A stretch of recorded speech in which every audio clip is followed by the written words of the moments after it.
நாங்க சொல்ற விஷயம் கொஞ்சம் இமேஜின் பண்ணி பாருங்க. இது நள்ளிரவு நேரம், சுத்தி எங்கிட்டு பார்த்தாலும் காரிருள் தான் சூழ்ந்திருக்கு. அப்படிப்பட்ட அந்த காரிருள்ல ஒரு மாபெரும் கப்பலோட ஒரு விளிம்புல நீங்க நின்றுட்டு இருக்கீங்க. அந்த விளிம்புக்கு கீழே 50 அடி ஆழத்துல தான் பாத்தீங்கன்னா கடல் பரப்பு இருக்கு. அந்த கடல் பரப்புல பயங்கர ஆக்ரோஷம் அலைகள்லாம் கொந்தளிச்சிட்டு இருக்கு. அப்படி கொந்தளிச்சிட்டு இருக்கிற அந்த அலைக்கு கீழே பாத்தீங்கன்னா ராட்சத ப்ரொப்பலர் சுத்திட்டு இருக்கு. அந்த ப்ரொப்பலரை சுத்தி கடலுக்கு அடியில பாத்தீங்கன்னா வேட்டையாட துடிச்சிட்டு இருக்கிற நூற்றுக்கணக்கான சுறாக்களும் சுத்திட்டு இருக்கு. இதை தாண்டி விஷத்தன்மை கொண்ட எக்கச்சக்கமான ஜெல்லி பிஷஸும் அந்த கடலுக்கு அடியில சுத்திட்டு இருக்கு. இவ்வளவு ஆபத்துகள் நிறைந்த அந்த ஒரு என்விரான்மெண்ட்ல தான் ஒருத்தர் கப்பலோட விளிம்புல சுதந்திரத்துக்காக குதிக்க ரெடியா இருக்காரு. அதுவும் குதிக்கிறாரு அப்படின்னா அக்கம் பக்கத்துல ஏதாச்சும் தீவோல நிலப்பரப்போ இருக்கான்னு கேட்டா அதுவும் கிடையாது. இது பசிபிக் பெருங்கடலோட நட்டு நடு கடல். சோ இந்த இடத்துல குதித்தா சுதந்திரம் கிடைக்குமா அப்படின்னு கேட்டா அதுக்கு வாய்ப்பே கிடையாது. மரணம் மட்டும்தான் கிடைக்கும். இருந்தாலும் பரவாயில்ல, திறந்த வழி வாழ்நாள் சரியா இருக்கக்கூடிய என்னோட தாய் நாட்டுக்கு மறுபடியும் நான் திரும்பி போக மாட்டேன், எனக்கு சுதந்திரம் தான் வேணும் அப்படின்னு சொல்லிட்டு ஒத்த கால நின்று அந்த கப்பலோட விளிம்புல இருந்து கீழே குதிக்கவும் செய்யறாப்ல. ஆனா அப்படி குதிக்கிற அவருக்கு அப்ப தெரியாது இது சுதந்திரத்தின் ஆரம்பம் கிடையாது, நரகத்தோட ஆரம்பம் அப்படின்றது. ஒரு மனிதன் தன்னோட சுதந்திரத்துக்காக தன்னோட ஆசையை நிறைவேற்றுறதுக்காக இவ்வளவு தூரம் எக்ஸ்ட்ரீமா போவாரா அப்படின்னு சொல்லிட்டு நம்மளையே பிரமிக்க வைக்கிற ஒரு இன்கிரெடிபிளான சர்வைவல் ஸ்டோரி தான் இன்னைக்கு வீடியோல பார்க்க போறோம். ஏன்னா இவருடைய சர்வைவல் சாதாரணமான சர்வைவல் கிடையாது. 3 பகல் 3 இரவுன்னு சொல்லிட்டு டே நைட்டா கண்டினியூஸா இடைவிடாம நீந்திக்கிட்டே இருந்திருக்காப்ல. ஏன்னா தத்தளிச்சிட்டு இருக்கிறது நடுக்கடல் இல்லையா, பிடிக்கிறதுக்கு எதுவும் இருக்காது. கை கால ஆற்றாதுன்னு பட்டா கடலுக்குள்ள அப்படியே போக வேண்டியதுதான். அடுத்து மரணம் தான் மிஞ்சும் இல்லையா. அப்படிப்பட்ட சிச்சுவேஷன் எப்படி ஒரு சர்வே பண்ணாரு, எதுக்காக அவர் சுதந்திரத்துக்காக அந்த கப்பல்ல இருந்து குதித்தாரு, இவருக்கு எதுக்கு சுதந்திரம் தேவைப்பட்டது, அப்படி என்ன அவரோட லைஃப்ல நடந்துச்சு அப்படின்ற பல விஷயங்களை தான் இன்னைக்கு வீடியோல பார்க்க போறோம்.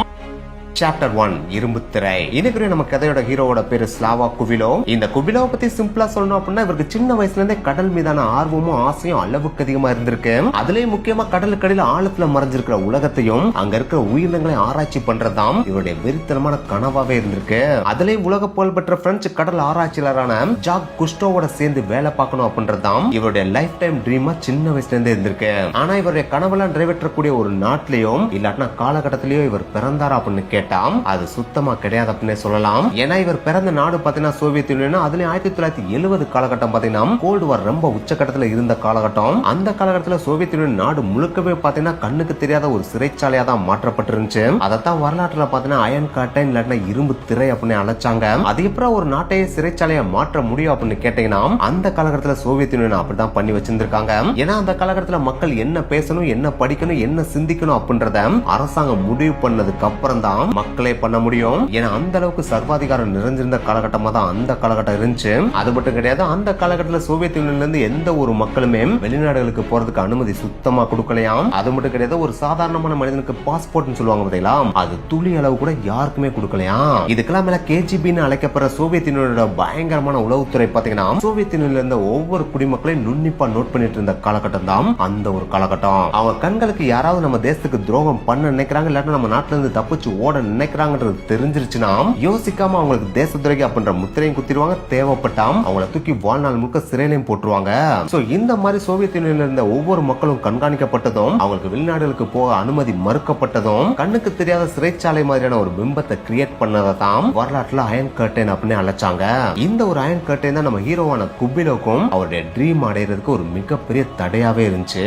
ஏன்னா இவரோட கனவு என்ன, பிரெஞ்சு ஓசனோகிராஃபரான கூஸ்டோவோட டீம்ல போய் ஜாயின் பண்ணி வேலை பார்க்கணும் அப்படின்றதான் அவருடைய கனவேவும். ஆனா நாட்டை விட்டு வெளியில போக முடியாது அப்படின்னா அங்க போறதுக்கு வாய்ப்பே கிடையாது இல்லையா. இருந்தாலும் பரவாயில்ல, நான் என்னுடைய கனவுக்காக தான் வெளிநாடு போக ஆசைப்படுறேன் அப்படின்னு சொல்லிட்டு பாஸ்போர்ட்டுக்கும் போய் அப்ளை பண்ணிருக்காப்ல.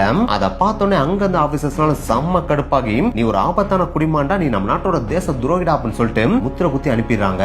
இது குபிலோக்கு பாத்தீங்கன்னா அவருடைய தலையில மாபெரும் இடியை இறக்கணமா தான் இருந்துச்சு. என்னதான் அவருடைய உடல் சோவியத் யூனியன்ல இருந்தாலும் அவருடைய மனசு முழுக்க பாத்தீங்கன்னா கடலுக்கடியில இருக்கிற ஆழத்துல போய் ஆராய்ச்சி பண்றதுலதான் முழுக்க முழுக்க இருந்துச்சு. அதனாலே எப்படியாவது நம்ம ட்ரீம் அச்சீவ் பண்ணிருந்தா அப்படின்னு குபிலோ யோசிச்சுட்டே இருந்தாப்ல. அதுல முதல் படியா பாத்தீங்கன்னா பேசாம எல்லையை தாண்டி தப்பிச்சு ஓடிடலாமா அப்படின்னு யோசிச்சாப்ல. ஆனா சோவியத் யூனியனோட எல்லா எல்லையிலையும் பாத்தீங்கன்னா வாரத்தோட எல்லா நாட்களும் 24 மணி நேரமும் ஆயுதமேந்திய ராணுவ வீரர்கள் முழு கண்காணிப்புல இருப்பாங்க அப்படின்றத கேள்விப்பட்ட உடனே அந்த பிளானையை கைவிட்டுறாப்ல. சரி ட்ரெயின் இல்லாட்டினா ரோடு மூலமாவது தப்பிச்சு போயிடலாமா அப்படின்னு நினைச்சாம். திரும்ப எல்லா பக்கமும் கேஜிபி உளவாளிகளா தெரிஞ்சிட்டு இருந்திருக்காங்க. அவங்க கண்களுக்கு யாராவது பெட்டி படுக்கையை எடுத்துட்டு போறத பார்த்தாலே யோசிக்காம பிடிச்சி ஜெயில போட்டுருவாங்க. அதனாலே அந்த பிளானையை கைவிட்டுறாப்ல. இதை தாண்டி கடல் மூலமா ஏதாவது தப்பிச்சு போயிடலாமா, அதாவது சின்ன படகு செஞ்சு அது மூலமா தப்பிச்சு போயிடலாமா அப்படிலாம் யோசிக்கிறாப்ல. ஆனா கடற்கரைகள்ல ஆயிரக்கணக்கான ராணுவ வீரர்கள் இருக்காங்க, கடலுக்குள்ளேயும் எக்கச்சக்கமான நேவி படையே இருக்கு. சோ இந்த வழி மூலமாவும் தப்பிக்கிறதுக்கு வாய்ப்பே இல்லை அப்படின்றத குபிலோ தெரிஞ்சுக்கிறாப்ல. சரி என்னதானா பண்றது அப்படின்னு சொல்லிட்டு குபிலோ தலையை போட்டு பிச்சிட்டு இருக்கப்பதான் தானா வந்த வாய்ப்பா அவருக்கு ஒரு மிகப்பெரிய ஜாக்பாட் அடிக்குது. அதுதான் செய்தித்தாள்ல வந்த ஒரு சின்ன விளம்பரம். அந்த விளம்பரத்துல என்ன அச்சிடப்பட்டு இருந்ததுன்னா, குளிர்காலத்துல இருந்து கோடை காலத்துக்கு ஒரு பயணம் அப்படின்னு அச்சிடப்பட்டு இருந்தது. ஏடா அது வித்தியாசமா இருக்குன்னு சொல்லிட்டு அவர் எடுத்து படிச்சு பாக்குறாப்ல. அப்படி படிச்சு பார்த்ததுக்கு அப்புறம் தான் இதுதான் நம்ம தப்பிக்கிறதுக்கு இருக்க ஒரே வழி அப்படின்னு சொல்லிட்டு அதை பிக்ஸ் பண்ணவும் செய்யறாப்ல. அப்படி அந்த விளம்பரத்துல என்ன குறிப்பிடப்பட்டிருந்ததுன்னா, சோவியத் யூனியனோட சொகுசு கப்பலான சோவியத் கி சோயூஸ் அப்படின்ற கப்பல்ல பயணிக்கிறதுக்கான அழைப்பா தான் அது இருந்துச்சு. அதுல என்ன டீடைலா மென்ஷன் பண்ணியிருந்தாங்கன்னா, பனி நிறைந்த ரஷ்ய துறைமுகத்திலிருந்து புறப்பட்டு பசிபிக் பெருங்கடல்ல இருக்கிற சூடான பூமத்திய ரேகை வரைக்கும் போயிட்டு மறுபடியும் ரஷ்யாக்கே திரும்பி வர 20 நாள் உல்லாச பயணத்துக்கு உங்களை வரவேற்கிறோம் அப்படின்னு சொல்லிட்டு டீடைலா மென்ஷன் பண்ணிருக்காங்க. அதுக்காக இதை மட்டும் அவங்க மென்ஷன் பண்ணல, சில குறிப்புகளை மென்ஷன் பண்ணியிருந்தாங்க. அதுல முதல் குறிப்புல பாத்தீங்கன்னா, இந்த 20 நாள் பயணத்துல இந்த கப்பல் எந்த ஒரு வெளிநாட்டு துறைமுகத்திலையும் நிக்காது. அது மட்டும் கிடையாது, வழியில வர எந்த ஒரு தீவுலயுமே இந்த கப்பல் நிக்காது. பல கிலோமீட்டர் தூரத்துக்கு நடுக்கடலே பயணிச்சுட்டு நடுக்கடலே திரும்பி வரதான் இந்த பயணமே அப்படின்னு சொல்லிட்டு அந்த குறிப்புல மென்ஷன் பண்ணிருக்காங்க. அது மட்டும் கிடையாது, இந்த கப்பல்ல போறதுக்கு மட்டும் நீங்க டிக்கெட் வாங்கிட்டீங்க அப்படின்னா உள்ள கிடைக்கிற மதுவுக்கும் உணவுக்கும் பஞ்சமே கிடையாது, அன்லிமிட்டடா என்ஜாய்மெண்ட் தான் அப்படின்னு மென்ஷன் பண்ணிருந்தாங்க.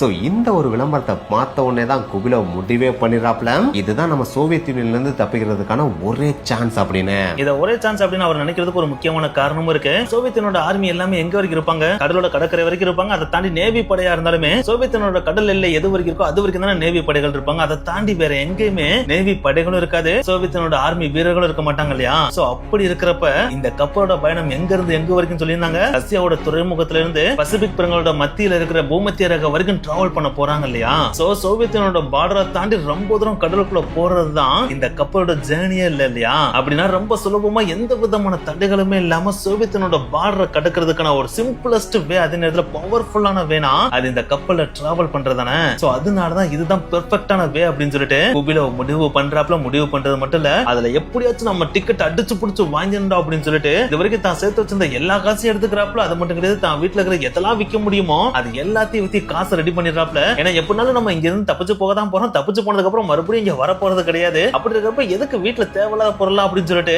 இருக்கிற எல்லாத்தையும் வித்து காசு ரெடி பண்ணிடுறாப்ல. அப்படி ரெடி பண்ணதுக்கு அப்புறம் இந்த சொகுசு கப்பலோட டிக்கெட்டை கெட் பண்றதுக்கு போதுமான காசு இவருக்கு இல்லாதனால, பரவாயில்ல அக்கம் பக்கத்துல கடனோட வாங்கிடுவோம், எப்படினாலும் நம்ம திரும்பி வர போறது இல்ல, அந்த கடனை கட்டினா என்ன கட்டாட்டி என்ன அப்படின்னு சொல்லிட்டு தெரிஞ்சவங்க கடனையும் வாங்கிக்கிறாப்ல. அப்படி வாங்கிட்டு ஒட்டு மொத்தமா அந்த டிக்கெட்டுக்குரிய அமௌண்ட்டை ரெடி பண்ண உடனே குடுகுடுன்னு ஓடி எவ்வளவு சீக்கிரமா டிக்கெட் எடுக்க முடியுமோ அவ்வளவு சீக்கிரமா அந்த கப்பல்ல டிக்கெட்டும் எடுத்துறாப்ல. அப்படி டிக்கெட் எடுக்கிறப்ப சில டேர்ம்ஸ் அண்ட் கண்டிஷன்ஸ் தெளிவா அங்க சொல்லிடுறாங்க. அதுல என்ன சொல்றாங்க அப்படின்னா, இங்க பாருங்க தம்பிங்களா, பார்டரை விட்டு இந்த கப்பல் உங்களை கூட்டு போறோம் அப்படின்றதுனால எப்படியாச்சும் தப்பிச்சு போயிடலாம் அப்படின்னு சொல்லிட்டு கனவுளோட நினைச்சிடாதீங்க. உள்ள கேஜிபி ஆளுகள் எப்பயுமே சுத்திட்டே இருப்பாங்க. உங்களோட ஆக்டிவிட்டிஸ்ல ஏதாச்சும் சின்ன சந்தேகம் வந்தாலும் இல்லாட்டினா உங்ககிட்ட பொட்டி பொருட்கள் ஏதாச்சும் வித்தியாசமான பொருட்கள் இருந்தாலும் இல்லாட்டினா இங்க இருந்து தப்பிச்சு போறதுக்கான சில பொருட்களை நீங்க எடுத்து வச்சிருந்தாலும் அதுல குறிப்பா சொல்லணும் அப்படின்னா, நீங்க கொண்டு வர உடைமைகளை மேப்போ இல்லாட்டினா காம்பஸோ இல்லாட்டினா பைனாக்குலர் மாதிரியான சின்ன சின்ன ஐட்டங்கள் இருந்துச்சு அப்படின்னா நீங்க கப்பல்ல ஏற செக் பண்ணிட்டு உங்களை அப்படியே அலைக்க திருப்பி சிறையில போட்டுருவாங்க. சப்போஸ் செக்கிங்க தாண்டி நீங்க உள்ள கொண்டு போயிட்டீங்க அப்படின்னா கப்பலுக்குள்ள நீங்க வச்சிருக்கத கண்டுபிடிச்சாங்க அப்படின்னா யோசிக்காம உங்களை அங்கேயே சுட்டு கொண்டு கடல்ல தூக்கி வீசி எரிஞ்சிருவாங்க. சோ இப்படி எதையுமே எடுத்துட்டு வராம 20 நாள் டிராவல் பண்றதுக்கு என்ன ட்ரெஸ் தேவையோ அதை எடுத்துட்டு வாங்க. அதை தாண்டி உங்களுக்கு பல்லு விளக்குறதுக்கு பிரஷ், குளிக்கிறதுக்கு சோப்பு, இந்த மாதிரி விஷயம் வேணா நீங்க கொண்டு வந்துக்கலாமே தவிர தேவையில்லாம தப்பிக்கலாம் கெப்பிக்கலாம் அப்படின்னு சொல்லிட்டு பிளான் எல்லாம் போட்டு வராதீங்க. அது உங்களுக்கு நல்லது இல்ல அப்படின்னு சொல்லிதான் ஒவ்வொருத்தருக்குமே டிக்கெட் அவங்க கொடுக்கவே செஞ்சிருக்காங்க. இது எல்லாத்தையும் கேட்டுட்டு தான் நம்ம தலைவர், நீங்க என்ன வேணாலும் சொல்லிக்கங்க, நான் தப்பிக்க தாண்டா போறேன் அப்படின்னு சொல்லிட்டு செம்மையா ஜம்முன்னு வீட்டுக்கு வந்துட்டு தப்பிக்கிறதுக்கு என்ன பண்ணலாம் அப்படின்னு சொல்லிட்டு பிளான் போட ஆரம்பிக்கிறாப்ல. எஸ், இவனுக்கு எப்படினாலும் உள்ள மேப் எடுத்துட்டு போக விட மாட்டாங்க, பைனாக்குலர் எடுத்துட்டு போக விட மாட்டாங்க, காம்பஸ் எடுத்துட்டு போக விட மாட்டாங்க அப்படின்றது அவருக்கு நல்லாவே தெரியுது. இருந்தாலும் சின்ன வயசுல இருந்தே அவருக்கு கடல்ல ஆராய்ச்சி பண்ணணும் அப்படின்றது அளவுக்கு அதிகமான இன்ட்ரெஸ்ட் இல்லையா? சோ அதனால சின்ன வயசுல இருந்தே பாத்தீங்கன்னா மேப் இருக்கு பாத்தீங்கன்னா, அந்த மேப் அளவுக்கு அதிகமா பார்த்து நிறைய விஷயங்களை மனப்பாடம் பண்ணி வச்சிருந்தாப்ல. சோ அதனாலே பசிபிக் பெருங்கடல்ல எந்தெந்த இடத்துல தீவுகள் இருக்கும் அப்படின்றது ஒரு அப்ராக்சிமேட்டா அவரோட மைண்ட்ல மெமரிஸாவே ஸ்டோர் ஆயிருச்சு. இருந்தாலும் இன்னும் கொஞ்சம் நம்ம கிளியர் கட்டா மெமரி பண்ணிக்கணும் அப்படின்னு சொல்லிட்டு உடனே மேப்பை வாங்கிட்டு வந்து அந்த கப்பல் ஜர்னி ஸ்டார்ட் ஆகிறதுக்கு முன்னாடி எவ்வளவு தூரம் மெமரைஸ் பண்ண முடியுமோ அவ்வளவு தூரம் மெமரைஸ் பண்ணிக்கிறோம் சொல்லிட்டு கப்பல் கிளம்புற இடத்துல இருந்து இவங்க சொன்ன அந்த எண்டிங் பாயிண்ட் எங்க இருக்கோ அது வரைக்கும் இவரே இமேஜினேஷன்ல ஒரு லைனை டிராப் பண்ணி அதை சுத்தி எந்தெந்த இடத்துல எல்லாம் எந்தெந்த தீவுகள் இருக்கு அப்படின்றத மெமரைஸ் பண்ண ஆரம்பிக்கிறாரு. சோ நம்ம இங்க இருந்து இவ்வளவு தூரம் போறோம் அப்படின்னா இந்த இடத்துல நம்ம கீழே குதிச்சோம் அப்படின்னா இந்த தீவு பக்கத்துல இருக்கும், அங்க ஈஸியா நம்ம நீந்தி போயிடலாம் அப்படின்னு சொல்லிட்டு பல கால்குலேஷன் அவர் போட்டு அவரோட மைண்ட்ல மெமரிஸ் ஸ்டோர் பண்றாப்ல. அப்படி ஸ்டோர் பண்ணதுக்கு அப்புறம் மேப்போ காம்பஸோ இல்லாட்டினா காட்டினா பைனாக்குலர் இந்த மாதிரியான விஷயங்கள் எதையுமே எடுக்காம சிம்பிளா 20 நாள் போடுறதுக்கான ட்ரெஸ் எடுத்து வைக்கிற மாதிரி அவரோட பேக்ல எடுத்து பேக்கப் பண்ணிக்கிறாப்ல. இது கூட சேர்த்து ஒரு ஸ்விம்மிங் ட்ரெஸ்ஸையும் எடுத்து வச்சுக்கிறாப்ல. என்ன சொல்லுங்க, ஸ்விம்மிங் ட்ரெஸ் எடுத்து வச்சாப்லையா? இதை பார்த்தா கேஜிபிக்கு டவுட் வராதா அப்படின்னு சொல்லிட்டு கேட்டீங்கன்னா, இது ஒரு சொகுசு கப்பல் இல்லையா, அதுக்குள்ள கண்டிப்பா ஸ்விம்மிங் பூல் இருக்கும் இல்லையா. சோ ஸ்விம்மிங் பூல்ல குளிக்கிறதுக்காக தான் இந்த ஸ்விம்மிங் ட்ரெஸ் எடுத்துட்டு வரேன் அப்படின்னு சொல்லிட்டு அழகா நம்மளால சமாளிக்க முடியும் அப்படின்னு சொல்லிட்டு குபிலோவ் நினைச்சதுனாலதான் இதை அழகா எடுத்து வச்சு கொண்டு போகவும் செய்யறாரு. அவர் நினைச்ச மாதிரி இதெல்லாம் பார்த்துட்டு யாருமே கண்டுக்கிறாம அவரை உள்ள விடவும் செய்யறாங்க. கப்பல்ல ஏறி ஜம்முன்னு நம்ம குபிலோவ் உட்காரவும் செய்யறாரு. அப்படி உள்ள போனதுக்கு அப்புறம் அங்க இருந்த எல்லா பயணிகளையும், அதாவது கப்பலுக்குள்ள டிராவல் பண்ற எல்லா பயணிகளையுமே பாத்தீங்கன்னா என்ஜாய் பண்றது மட்டும் தான் தன்னோட நோக்கமாவே வச்சிருந்தாங்க. உள்ள போனதுல இருந்தே பாத்தீங்கன்னா ஜாலியா மது இருந்துகிட்டு டான்ஸ் ஆடிக்கிட்டு கும்மாளம் போட்டுட்டு தான் தெரிஞ்சாங்க. ஆனா நம்மளோட குபிலோவோட எண்ணம் என்ஜாய் பண்றது கிடையாது இல்லையா. அவரோட எண்ணம் முழுக்க முழுக்க இந்த கப்பல்ல இருந்து கீழே குதிச்சு எப்படியாச்சும் கடல்ல இருந்து தப்பிச்சு போகணுன்றதான எண்ணமா வச்சிருந்தாப்ல. சோ அதனாலேயே அந்த கப்பல் ரஷ்யாவோட துறைமுகத்துல இருந்து கிளம்புனதுல இருந்து ஒவ்வொரு நாளையும் அவர் கவுண்ட் பண்றாப்ல. அது மட்டும் கிடையாது, ஒவ்வொரு நாளுமே ஒவ்வொரு பக்கம் போய் எந்த பக்கம் போனா நம்மளால ஈஸியா கப்பல்ல இருந்து குதிக்க முடியும், எந்த பக்கம் போனோம் அப்படின்னா கேஜிபோட கண்கள்ல படாம நம்மளால போக முடியும், அதே நேரத்துல எந்த டைம்ல போனா நம்ம ஈஸியா கப்பல்ல இருந்து தப்பிக்க முடியும் அப்படின்னு சொல்லிட்டு பல விஷயங்களை கலெக்ட் பண்றாப்ல. கலெக்ட் பண்ணதுக்கு அப்புறம் ஒரு நாள், இன்னும் கொஞ்சம் எக்ஸாக்டா சொல்லணும் அப்படின்னா டிசம்பர் 13, 1974 வருடம் டைம் டிக்கிங் ஆகுது. அந்த டைம் பார்த்தா எக்ஸாக்டா நள்ளிரவு டைமே ஆடுது. அந்த டைம்ல இந்த பிரம்மாண்டமான சொகுசு கப்பல் பார்த்தா பிலிப்பைன்ஸ் நாட கடந்து பசிபிக் பெருங்கடலோட மைய பகுதியை நோக்கி கொஞ்சமா நகர்ந்து போயிட்டு இருக்கு. அப்படி நகர்ந்து போயிட்டு இருக்கிற அந்த ஒரு தருணத்துல நள்ளிரவு நேரத்துல வானிலை கம்ப்ளீட்டா சேஞ்ச் ஆகுது. அதாவது அன்னைக்கு நைட்டு காரிருள் மேகங்களுக்கு நடுவுல பயங்கரமா மின்னல்கள் வெட்ட ஆரம்பிக்குது. கடலோட சீற்றம் அளவுக்கு அதிகமா உருவாக ஆரம்பிக்குது. கடலோட மேற்பரப்புல அளவுக்கு அதிகமான அலைகளும் வர ஆரம்பிக்குது. அந்த அலைகளுக்கு மத்தியில இந்த ராட்சசமான சொகுசு கப்பல் கூட அங்கிட்டு இங்கிட்டும் அசைஞ்சுக்கிட்டே தான் முன்னோக்கி நகர்ந்து போயிட்டு இருக்கு. அப்படி போயிட்டு இருக்கிற அந்த ஒரு தருணத்துல அந்த கப்பல்லே கீறல்களை உருவாக்குற அளவுக்கு பயங்கரமான கனமழையும் அந்த தருணத்துல பெய்ய ஆரம்பிக்குது. இப்படி சோனு மழை பெய்யறதுனாலே பாத்தீங்கன்னா கப்பலோட மேற்புறத்துல யாருமே கிடையாது, எல்லாருமே கப்பலுக்கு உட்புறத்துல போயிடுறாங்க. அப்படி உள்ள போன எல்லாருமே பாத்தீங்கன்னா ஜாலியா மது இருந்துகிட்டு டான்ஸ் ஆடிக்கிட்டு அந்த ஜர்னியாவே என்ஜாய் பண்ணிட்டு இருக்காங்க. அந்த ஒரு தருணத்தை பார்த்த குபிலோவ், இதுதான் நம்மளுக்கான பெர்ஃபெக்ட்டான டைம், அது நள்ளிரவு நேரம் வேற, மேற்பகுதிக்கு நம்ம போனோம் அப்படின்னா கும்மிருட்டாதான் இருக்கும், மழை பெஞ்சிட்டு இருக்கனால வெளியில யாருமே மேக்ஸிமம் இருக்கவும் மாட்டாங்க. சோ இந்த டைம்ல நம்ம டாப் ஆஃப் த ஷிப்புக்கு போயிட்டு பேக் சைடு போயிட்டோம் அப்படின்னா நம்ம போறதை யாருமே கண்காணிக்கவும் மாட்டாங்க. அந்த சமயத்துல நம்மளோட பிளானை எக்ஸிக்யூட் பண்ணலாம் அப்படின்னு சொல்லிட்டு தான் கொண்டு வந்த உடைமைகள் எதையுமே எடுக்காம எல்லாத்தையுமே தன்னோட ரூம்ல விட்டுட்டு ஒரே ஒரு ஸ்விம் ட்ரெஸ் மட்டும் போட்டுக்கிட்டு யோசிக்காம அந்த கப்பலோட மேற்பகுதிக்கு போறாரு. மேற்பகுதிக்கு போறோன்னு சுத்தி முத்தி எல்லா பக்கமும் பாக்குறாரு. அப்படி பாக்குறப்ப யாருமே இல்லைன்றது தெரிஞ்ச உடனே அந்த இருட்டோட இருட்டா பதுங்கி பதுங்கி பதுங்கி பதுங்கி அந்த கப்பலோட பேக் சைடு போறாரு. அதாவது கப்பல்ல ஸ்டர்ன் அப்படின்னு சொல்லுவாங்க பாத்தீங்கன்னா அந்த இடத்துக்கு போறாரு. அங்க போயிட்டு அந்த கப்பலோட விளிம்புல ஏறி நிக்கிறாரு. அப்படி நிக்கிற அந்த ஒரு தருணத்தை நம்ம ஸ்டார்டிங்ல சொன்னோம் பாத்தீங்கன்னா அந்த ஒரு மூமெண்ட் அங்க நடக்குது. ஏன்னா அந்த சமயத்துல பயங்கரமா மின்னல் வெட்டிட்டு இருக்கு, மழை சோனு பெஞ்சிட்டு இருக்கு, கீழே அழுகல் சீறிட்டு இருக்கு. இவர் நின்றுட்டு இருக்கிற அந்த விளிம்பு இருக்கு பாத்தீங்கன்னா, அந்த விளிம்பு பகுதியில இருந்து கீழே கடலோட மேற்பகுதி வரைக்கும் இருக்கிற டிஸ்டன்ஸ் மட்டும் எவ்வளவு தெரியுமா, 5 மாடி கட்டட அளவுக்கு ரொம்ப ஹைட்டா இருந்துச்சு. அந்த அளவுக்கு பிரம்மாண்டமான சொகுசு கப்பலோட விளிம்புல தான் அவர் நின்றுட்டு இருக்காரு. அப்படி அந்த விளிம்புல இருந்து கீழே எட்டி பாக்குறதுக்கு குபிலோவுக்கு மரண பயம் தான் இருக்கு. அவருக்கு அல்ல இல்ல அப்படின்னு தான் சொல்லியானோ. ஏன்னா 5 மாடி கட்டடத்தோட உயரத்துல இருந்து கீழே குதிக்கிறதுன்றது அவ்வளவு சாதாரணமான விஷயம் கிடையாது. அப்படி குதிக்கிற அந்த ஒரு இடம் சாதாரணமான இடமா இருந்தாலும் பரவாயில்ல, ஒரு ராட்சச அலை வீசுற ஒரு அலை கடலா இருக்கு. அந்த கடலுக்கு கீழே நம்ம ஆல்ரெடி சொன்ன மாதிரி ப்ரொப்பலர், ராட்சச ப்ரொப்பலர்கள் வேற சுத்திட்டு இருக்கு. அந்த ப்ரொப்பலர் சுத்திட்டு இருந்தாலே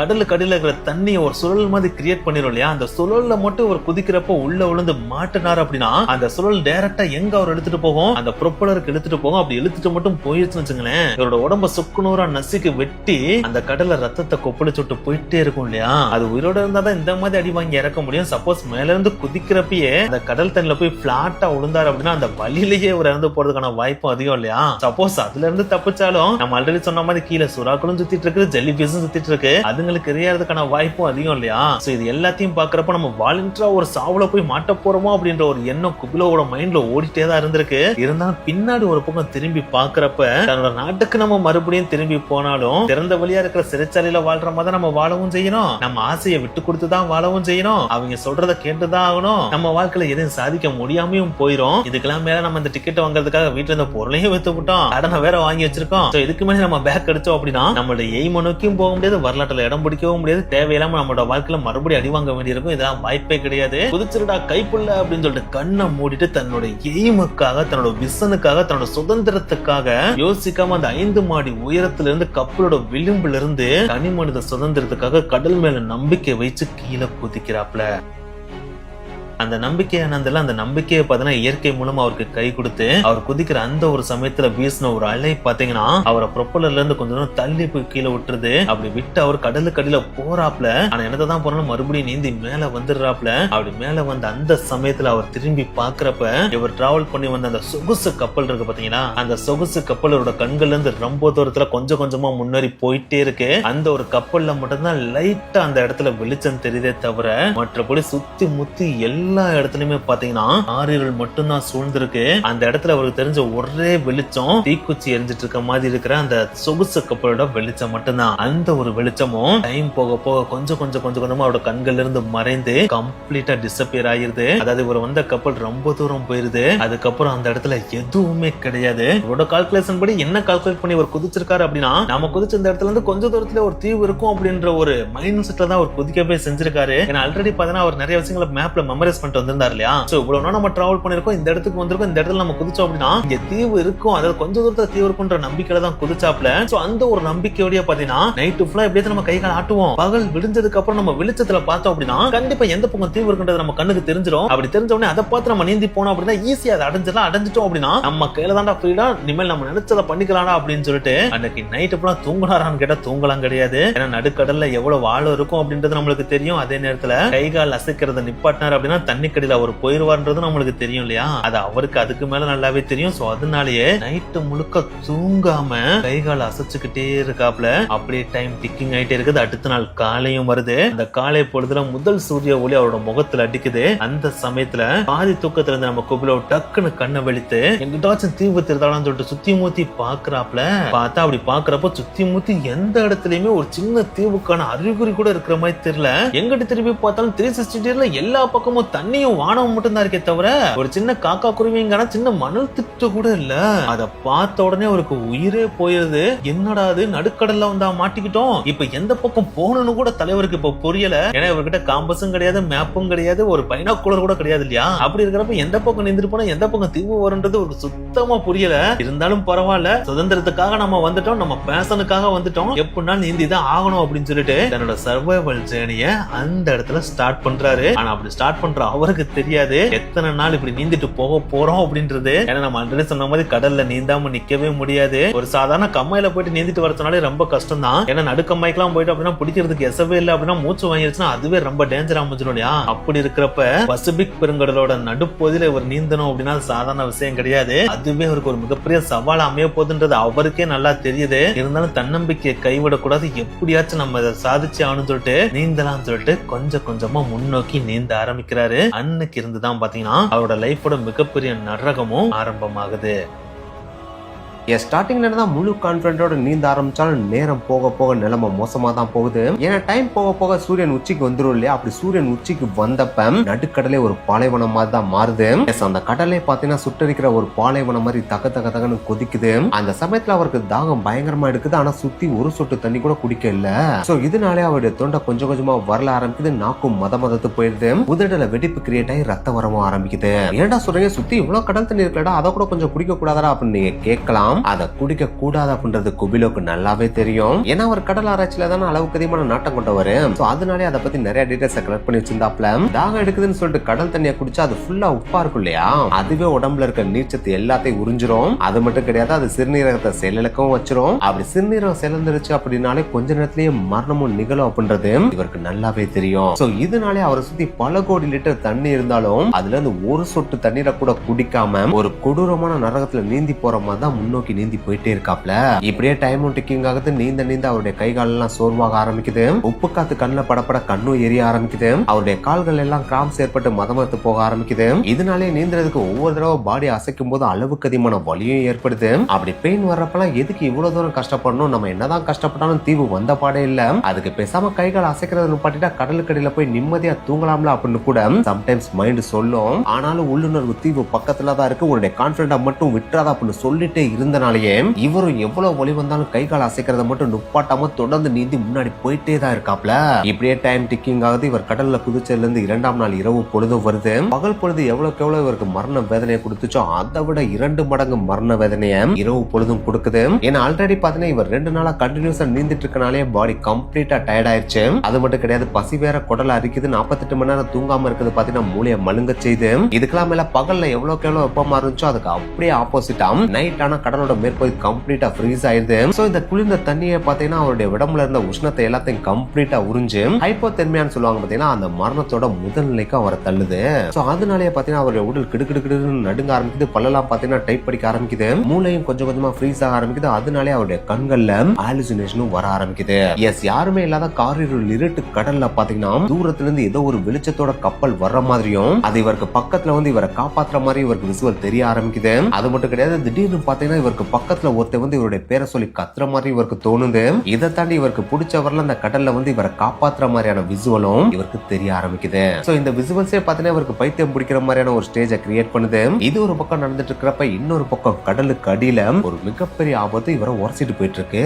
எஸ், இவருடைய கால்ல பாத்தீங்கன்னா அப்பக்கப்ப ஏதோ உரசிட்டு போற மாதிரியே தெரியுது. அப்படி உரசிட்டு போறது என்னன்றது இவருக்கு நல்லாவே தெரியும். ஏன்னா இது பசிபிக் பெருங்கடலோட மையப்பகுதி இல்லையா, அந்த இடத்துல பசியோடு வேட்டைக்காக வெறி பிடித்த சுறாக்கள் சுத்திட்டு இருக்கு அப்படின்றது இவருக்கு நல்லாவே தெரியுது. அப்படி இருக்கிற இடத்துல இவர் கொஞ்சம் கைகால அசைக்கிறத நுப்பாட்டிட்டு கடலுக்குள்ள போனார்னு வச்சுக்கோங்களேன், அசால்ட்டா அதுக்கு வந்து இவரை கடிச்சு இழுத்துட்டு போயிரும் அப்படின்றது இவருக்கு நல்லாவே தெரியுது. சோ அதனாலே கடவுள் மேல பாரத்தை போட்டுட்டு உயிரை கையில புடிச்சிட்டு கொஞ்சம் கொஞ்சமா நீந்தி முன்னாடி போயிட்டே இருக்காப்ல.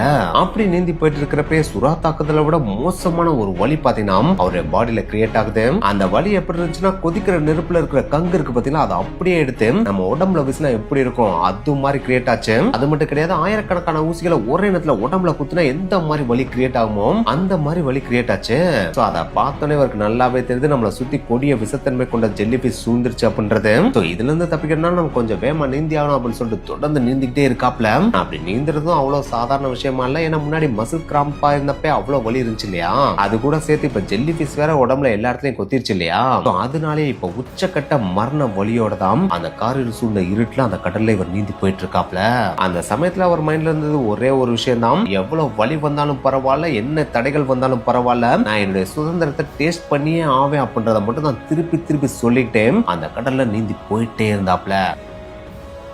இது 3வது நாளோட அதிகாலை, அதாவது கடல்ல குதிச்சல இருந்து 3வது நாளோட அதிகாலைக்கு வந்துட்டாப்ல. இந்த டைம்ல நம்ம குபிலோ பாத்தீங்கன்னா ஆல்மோஸ்ட் சாவின் விளிம்புல இருந்தார் அப்படின்னு சொல்லலாம். ஏன்னா அந்த அதிகாலை பொழுதுல அடிவானத்துல இருந்து பாத்தீங்கன்னா சூரியன் மெல்ல மெல்ல மேல வர ஆரம்பிக்குது. இப்படி சூரியன் கொஞ்சம் கொஞ்சமா மேல வருது நம்ம குபிலோவுக்கு உச்சக்கட்ட நரக வேதனை தான் கொடுக்கவே செய்யுது. ஏன்னா நைட்டு சர்வே ஆகிறது எவ்வளவு கஷ்டமா நம்ம குபிலோவுக்கு இருந்துச்சோ அதை விட அளவுக்கு அதிகமான கஷ்டமாவே பகல் பொழுதுல சர்வே ஆகிறது இருந்துச்சு. ஏன்னா பகல் பொழுதுல டைம் போக போக சூரியன் கொஞ்சம் கொஞ்சமா மேல வந்து தன்னோட உச்சக்கட்ட வெப்பத்தை கீழே கக்கும் இல்லையா, அந்த ஒரு வெப்பமே குபிலோவுக்கு ஒரு மிகப்பெரிய நரக வேதனையை கொடுக்கும். ஏன்னா அளவுக்கு அதிகமான வெப்பம் தான் மேல படுறப்பையும் அதே நேரத்துல இது கடலோட மேற்பகுதி இல்லையா, அப்படி இருக்கிறப்ப உப்பு காற்றும் அளவுக்கு அதிகமா வீசி இந்த உப்பு காற்று அளவுக்கு அதிகமான தாக்கத்தோட அவரோட முகத்துல ஏற்படுத்துது. இதுக்கெல்லாம் மேல அவர் முழுக்க முழுக்க தண்ணீர்லயே 3வது நாளா மதந்துட்டு இருக்காப்ல, ஊறிட்டு இருக்காப்ல இல்லையா. சோ அதனாலேயே உடம்பு கொஞ்சம் கொஞ்சமா வீங்க ஆரம்பிக்குது. அதுலயும் குறிப்பா அவரோட கண்கள் நல்லாவே வீங்கிருது. அப்படி வீங்கினதுனாலேயே முன்னாடி இருக்கிற விசுவல் எதுவுமே தெளிவா கிளியர் கட்டா தெரியாம எல்லாமே ஏதோ ஃபாக் அடிச்ச மாதிரி, ஏதோ பனி பெஞ்சா எப்படி இருக்குமோ அதே மாதிரியான விசுவல் அவரோட கண்கள்ல தெரிய ஆரம்பிக்குது. சோ கிட்டத்தட்ட 60 மணி நேரத்துக்கு மேல தூங்குறது அப்படின்றத கம்ப்ளீட்டா அவாய்ட் பண்ணி கொஞ்சம் நஞ்சம் இல்லைங்க, ஒரு நாள் நைட்டு நம்ம தூங்கல அப்படின்னாலே நம்மளுக்கு ஒரு மாதிரி படப்படன்னு வந்துடும் இல்லையா. அப்படி இருக்கிறப்ப 60 மணி நேரமா அவர் தூங்கல. அப்படி இருக்கிறப்ப அவரோட மைண்ட் செட் அதே நேரத்துல அவரோட பாடியோட கண்டிஷன் எப்படி இருக்கும்ன்றத நீங்களே இமேஜின் பண்ணிக்கங்க. அந்த சமயத்துல அவரோட தொண்டை பார்த்தீங்கன்னா கம்ப்ளீட்டா வறண்டு சுருங்கி போயிருச்சு. ஏன்னா கடல் தண்ணியை குடிக்க கூடாது அப்படின்றனால அந்த தண்ணியை அவர் குடிக்கவே இல்லை. அவருக்கு குடிக்கிறதுக்கு தண்ணீர் ஆதாரம் அப்படின்ற ஒண்ணு சுத்தமா கிடையாது. அது இல்லாமையே தன்னோட பாடியை முடிஞ்ச அளவுக்கு அசைச்சுக்கிட்டு நீந்திக்கிட்டு அவர் முன்னோக்கி போயிட்டு இருக்காப்ல. ஆனா என்னத்தான் அவர் தன்னோட இன்ட்யூஷனை முழுமையா நம்பி முழு கான்பிடென்ட்டோட தன்னால முடிஞ்ச அளவுக்கு எவ்வளவு தூரம் அசைக்க முடியுமோ அவ்வளவு தூரம் அசைச்சு முன்னோக்கி நகர்ந்து நீந்தி போனாலும் அதுக்கு அவரோட பாடி சப்போர்ட் பண்ணுச்சா அப்படின்னு கேட்டா அதுக்கு வாய்ப்பே இல்லை அப்படின்னு தான் சொல்லியானோ. ஏன்னா ஒரு சொட்டு தண்ணி கூட குடிக்கல அப்படின்னா தசைநார்லாம் இறுக்கி போயிரும். அதுவும் கீப் ஆன் கண்டினியூஸா அவர் அசைச்சுக்கிட்டே இருக்காரு அப்படின்னா இந்த கிராம்ப் அப்படின்னு சொல்லுவாங்க, அந்த கிராம்ப் உருவாக ஆரம்பிச்சிடும் இல்லையா. அந்த மாதிரியான ஸ்டேஜ் நம்ம குபிலோவுக்கு உருவாக ஆரம்பிக்குது. ஆரம்பிக்குது. கிராம்ப் கிரியேட் ஆகி அவரோட உடல்ல இருக்கிற சின்ன சின்ன பகுதிகள் பாத்தீங்கன்னா கம்ப்ளீட்டா செயலிழக்க ஆரம்பிக்குது. அது வரைக்கும் ஓரளவுக்கு மைண்ட் செட்டை கான்பிடண்டா வச்சுட்டு இருந்த அவரோட மூளை கூட பாத்தீங்கன்னா டைம் போக போக போக ஏன் இவ்வளவு தூரம் நீ கஷ்டப்பட்டு இருக்க, நீ எவ்வளவு கஷ்டப்பட்டாலும் இதுக்கு மேல நீந்தி போனா உன்னால ஒரு தீவை கூட கண்டுபிடிக்க முடியாது, இவ்வளவு தூரம் நீ கஷ்டப்பட்டு இறந்து போறதுக்கு பேசாம ஒரு நிமிஷம் நீ அசையாம நின்றாலே ஆட்டோமேட்டிக்கா கடலோட அடியில போயிட்டு நீ இறந்து போயிருவ, அதுக்கப்புறம் நிம்மதியான உறக்கத்துக்கு நீ போகலாம் அப்படின்னு சொல்லிட்டு அவரோட பிரெயினே ஹாலுசினேஷன்ல சொல்ற ஸ்டேஜுக்கு அவரோட பாடி பாத்தீங்கன்னா கொஞ்சம் கொஞ்சமா செயலிழந்து வந்துட்டு இருக்கு. ஆனா என்னத்தான் மூளை அந்த மாதிரி இல்லூசன் அவருக்கு கொடுத்தாலும் முடிஞ்ச அளவுக்கு தன்னோட கான்பிடன்ட விடக்கூடாது அப்படின்னு சொல்லிட்டு அந்த மங்கன பார்வையோடையும் சரி, என்னோட உடல் பாகங்கள் சில பாகங்கள் செயலிழந்தாலும் பரவாயில்ல, நான் எப்படியாச்சும் என்னோட இலக்கை அடைஞ்சே தீருவேன், என்னோட சுதந்திரத்தை நான் டேஸ்ட் பண்ணியே ஆகுவேன் அப்படின்னு சொல்லிட்டு முடிஞ்ச அளவுக்கு லைட்டா முன்னாடி நகர்ந்து போயிட்டே இருக்காப்ல. அப்படி போயிட்டு இருக்கிறப்ப இது வரைக்கும் அவருக்கு வந்து ஹாலுசினேஷன் மாதிரி அந்த ஒரு டைம்ல ஒரு ஹாலுசினேஷன் மாதிரியான ஒரு விசுவல் உருவாகுது. அதுதான் தூரமா தெரிஞ்ச ஒரு கருப்பு கலர் புள்ளி மாதிரியான அமைப்பு. அதை பார்த்த உடனே தன்னோட கண்ணை லைட்டா சிமிட்டி லைட்டா கைய வச்சுலாம் லைட்டா தேய்ச்சி நல்லா உத்து பாக்குறாப்ல. அப்படி உத்து பாக்குறப்ப அவரோட கண்கள்ல அது வரைக்கும் புள்ளியா தெரிஞ்ச அந்த ஒரு விசுவல் பார்த்தீங்கன்னா லைட்டா கிரீனிஷ் விசுவல்லையும் கீழே மணல் திட்டுகள் இருக்கிற மாதிரியும் தெரியுது.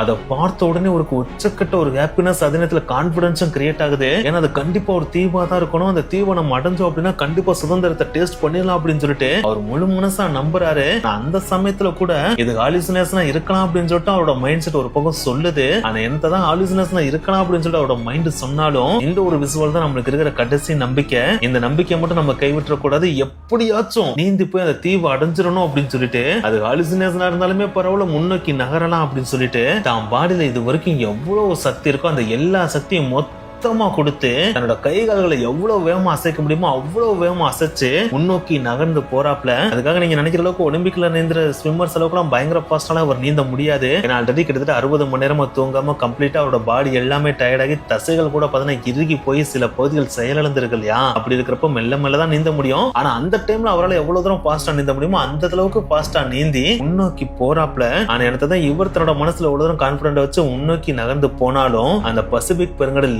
ஈஸியா அவரை அந்த கரையை அடைய விட்டுச்சா அப்படின்னு கேட்டான். அதாவது இவரோட கண்களுக்கு தெரிந்த அந்த இலக்கு அடைய விட்டுச்சா அப்படின்னு கேட்டான். அது கிடையாது அப்படின்னு தான் சொல்லியானோம். ஏன்னா பசிபிக் பெருங்கடல் இவர் நினைச்சதை விட ரொம்ப ராட்சசனா ரொம்ப மோசமா இருந்துச்சு. ஏன்னா அது வரைக்கும் சாந்தமா இருந்த அந்த ஒரு கடல் பாத்தீங்கன்னா அதுக்கப்புறம் கொஞ்சம் ஆக்ரோஷமா மாற ஆரம்பிக்குது. திடீர்னு எங்க இருந்து வந்துச்சுன்னே தெரியல. இயற்கையான சில அலைகள் பாத்தீங்கன்னா இவருக்கு எதிர் திசையை நோக்கி வீச ஆரம்பிக்குது. அதாவது இவர் எந்த இலக்க நோக்கி போறாரோ அதுக்கு எதிர் திசையில ஒரு மாபெரும் அலைகள் வந்து உருவாக ஆரம்பிக்குது. சோ அதனாலேயே இவர் எவ்வளவுதான் தன்னோட எஃபர்ட்டை போட்டு முன்னோக்கி நகர்ந்து போலாம் அப்படின்னு சொல்லிட்டு நீந்தினாலும் முன்னாடி வர அலைகள் பார்த்தீங்கன்னா இவரை மீண்டும் பின்னாடி தள்ளிட்டே இருக்கு. இருந்தாலும் பரவாயில்ல, நான் எப்படியாச்சும் முன்னேறி போவேன்னு சொல்லிட்டு இவர் நீந்தி கொஞ்ச தூரம் முன்னாடி போயிடுறாப்ல. ஆனா ஒரு ஸ்டேஜுக்கு மேல எதிர்காலத்துல சைக்கிள் ஓட்டுறதே கஷ்டம் அப்படின்றப்ப எதிர் அலையில நீச்சல் அடிக்கிறதுன்றது சாதாரண விஷயமா என்ன வாய்ப்பே கிடையாதுல. சோ ஒரு ஸ்டேஜுக்கு மேல அந்த இயற்கை தான் ஜெயிக்குது. இவரால் முன்னோக்கி நகர முடியல. அந்த அலை கீப்பான்னு இவரை பின்னோக்கி தள்ளிட்டே இருக்கு. சோ இதுக்கு முன்னாடி வரைக்கும் நீந்தி அந்த விசுவலை எவ்வளவு தூரம் கொஞ்சம் பெருசா பார்த்துட்டே வந்தாரோ அந்த விசுவலை இப்ப கொஞ்சமா சிறுசாகி இவர் கண்கள்ல இருந்து மறையக்கூடிய ஸ்டேஜ் வரைக்கும் கூட இவரை பின்னோக்கி தள்ளிட்டு போய் எந்த இடத்துல இருந்து ஆரம்பிச்சாரோ அந்த இடத்துல கொண்டு போய் விட்டுருது. ஆனா இந்த ஒரு சிச்சுவேஷன்ல கூட குபிலோ அவரோட கான்பிடன்ட விட்டவே இல்ல. நான் எப்படியாச்சும் என்னோட சுதந்திரத்தை டேஸ்ட் பண்ணியே ஆவேன் அப்படின்னு சொல்லிட்டு மறுபடியும் முன்னோக்கி நீந்த போறாரு. சோ இவரோட இந்த ஒரு கான்பிடன்ட பார்த்ததுக்கு அப்புறம் அந்த கடல் தாயே பாத்தீங்கன்னா இதுக்கு மேலே நம்ம இவனை சித்திரவதை பண்ண வேணாம், இவனுக்கு நம்ம உதவி பண்ணுவோம் அப்படின்னு சொல்லிட்டு அந்த இடத்துல ஒரு மாபெரும் மிராக்கலாம் அது வரைக்கும் அவருக்கு ஆப்போசிட்டா எதிரில் அடிச்சிட்டு இருந்துச்சு பாத்தீங்களா அலைகள்.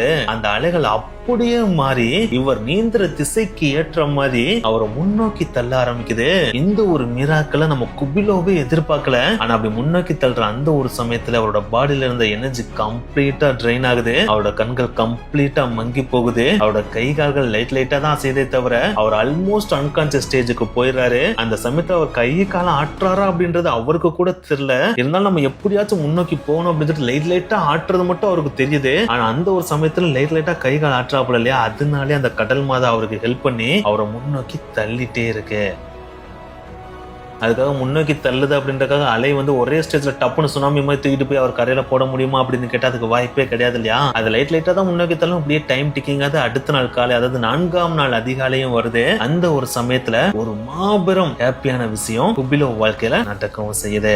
முந்தின நாள் அதிகாலை பொழுதுல அவரோட கண்கள்ல பட்ட அந்த ஒரு சின்ன புள்ளி போன்ற அமைப்பு பார்த்தீங்கன்னா அவர் நினைச்ச மாதிரி அது ஒரு தீவு தான். அது பிலிப்பைன்ஸ் நாட்டோட சியார்கோவா அப்படின்ற ஒரு தீவு. அந்த தீவுல இருக்கிற பவளப்பாறைகள் மீதுதான் பார்த்தீங்கன்னா இப்ப குபிலோ அடுத்த வரப்பட்டு படுத்து கிடக்காப்ல. படுத்து கிடக்காரு அப்படின்றதுக்காக கான்சியஸா கிடக்காரு அப்படிலாம் கிடையாது, கம்ப்ளீட் அன்கான்சியஸ் ஸ்டேஜுக்கு போயிட்டாப்ல. சோ அந்த டைம்ல உயிரோட இருக்காரா அப்படின்றது அவருக்கே தெரியாம தான் படுத்து கிடக்காப்ல. அப்படி இவர் அன்கான்சியஸ் ஸ்டேஜ்ல படுத்து கிடக்கிறத தூரம் மறந்த ஒரு உள்ளூர் மீனவர் பாத்தீங்கன்னா மீன் பிடிச்சிட்டு இருக்கப்ப பாத்துறாரு. அதை பார்த்த உடனே வேகமா குடு குடு குடுன்னு ஓடி வர்றாரு. அப்படி ஓடி வந்து அவரை பார்த்த உடனே பாவம் ஏதோ ஒரு கப்பல் விபத்துல இறந்துட்டாரு போல, அவரோட உடம்பு தான் தள்ளிட்டு வந்து போட்டுருச்சு போல அப்படின்னு தான் ஸ்டார்டிங்ல ஒரு பாடி நினைச்சுதான் அவரை பாக்குறாரு. அப்படி பார்த்துட்டு இருக்கப்ப நம்ம குபிலோட விரல் லைட்டா அசைறத பார்த்த உடனே தான் அவரே சாக்காயிராப்ல.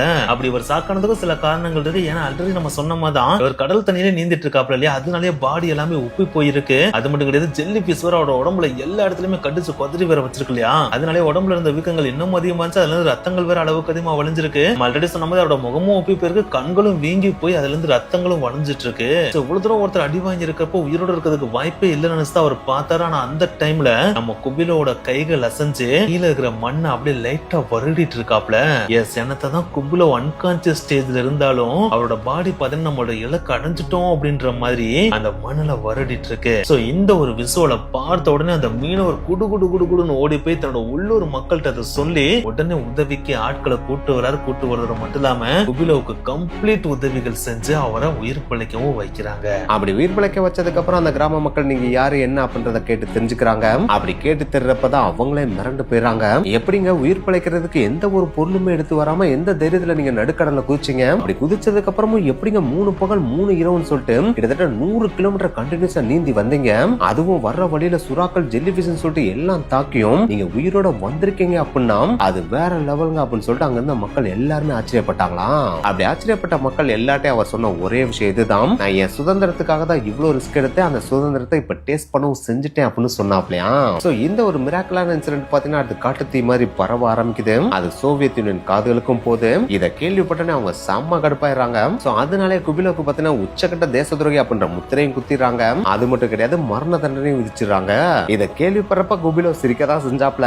என்ன நாட்டிலே இல்லாத எனக்கு எப்படா நீங்க மரண தண்டனை கொடுப்பீங்க அப்படின்னு சொல்லிட்டு அவர் வேலையை பார்த்துட்டு அவருடைய ஃபேஷனை நோக்கி ஓட ஆரம்பிச்சிட்டாப்ல. எஸ், அவருக்கு உடம்பு சரியானதுக்கு அப்புறம் அந்த சின்ன தீவுல இருந்து பிலிப்பைன்ஸ்க்கு போய் பிலிப்பைன்ஸ்ல இருந்து கனடாக்கு போய் அதுக்கப்புறம் கனடால இருந்து இஸ்ரேல்ல போய் குடியேறாப்ல. அதுக்கப்புறம் எந்த கடல்ல உயிரை பணைய வச்சு குதிச்சாரோ அந்த கடல்லே ஆழத்துக்கு போய் உலகம் ஃபுல்லா சுற்றி சுதந்திரமா பல ஆராய்ச்சிகளை மேற்கொண்டாரு. அதுக்கப்புறம் பல ஆண்டுகளுக்கு பிறகு இவருடைய வாழ்க்கை கனவான ஜாக் குஸ்டோ இருக்காரு பாத்தீங்கன்னா, அவருடைய டீம்ல ஜாயின் பண்ணி ஒர்க் பண்ணவும் செஞ்சாப்ல. அண்ட் முக்கியமா அவர் சாகுற வரைக்கும் பாத்தீங்கன்னா யாருக்குமே அடிப்படையாத சுதந்திர பறவையாதான் வாழவே செஞ்சாப்ல. அண்ட் இவருடைய இந்த இன்கிரெடிபிளான சர்வைவல் ஜேர்னியை பாத்தீங்கன்னா அலோன் அட் சீ அப்படின்ற ஒரு புக்காவே எழுதி வெளியிடவே செஞ்சிருக்காப்ல.